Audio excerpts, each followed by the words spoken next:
Zaidi ya miaka 30 ilipita bila majibu kuhusu nani alimuua Mary McLachlan, mama wa watoto 11.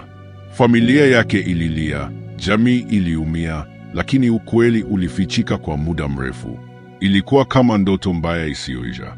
Lakini mwisho wa yote, ukweli ulijitokeza kupitia ushahidi mdogo kabisa: kichungi cha sigara. Mary alikuwa mama mkarimu, mchangamfu na aliyependa maisha. Alikuwa na marafiki wengi na alikuwa anajulikana sana katika maeneo ya magharibi mwa jiji la Glasgow, Scotland.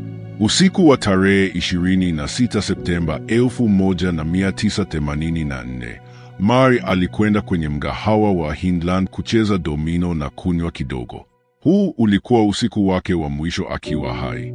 Baada ya kutoka mgahawani kati ya saa 5:15 na saa 5:30 alfajiri, alitembea kwa miguu takribani kilomita 2 kurudi nyumbani.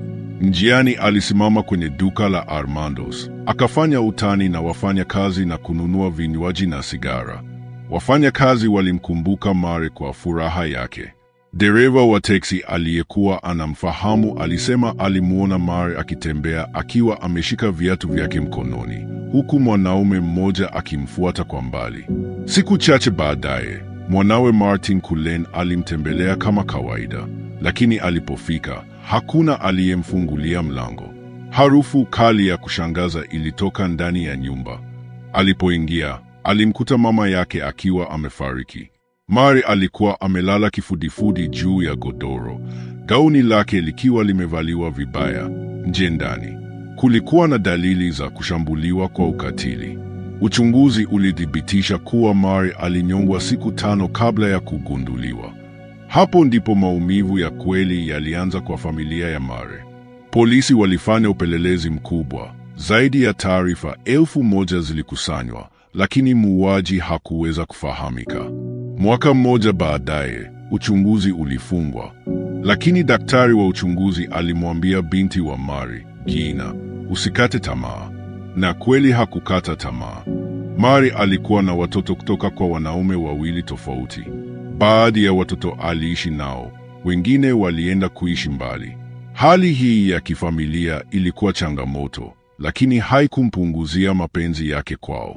Gina alisema kwamba kulikuwa na migogoro, hasa wakati Mary alipohama na baadhi ya watoto wake, lakini bado aliwapenda wote kwa usawa. Miaka iliendelea kupita. Familia ilijifunza kuishi na uchungu wa kutopata majibu. Uchunguzi ulifanywa mara ya 4 bila mafanikio hadi mwaka 2014. Uchunguzi wa 5 ulipoanzishwa kwa kutumia teknolojia mpya ya DNA.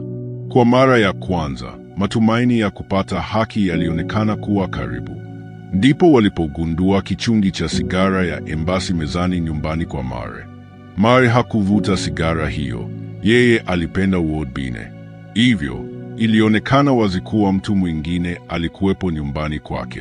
Kichungi hicho kilitumwa kwenye kanzidata ya DNA ya Scotland, na matokeo yakamgusa kila mtu moyo. Kililingana na DNA ya mwanaume mmoja aitwaye Graham McGill.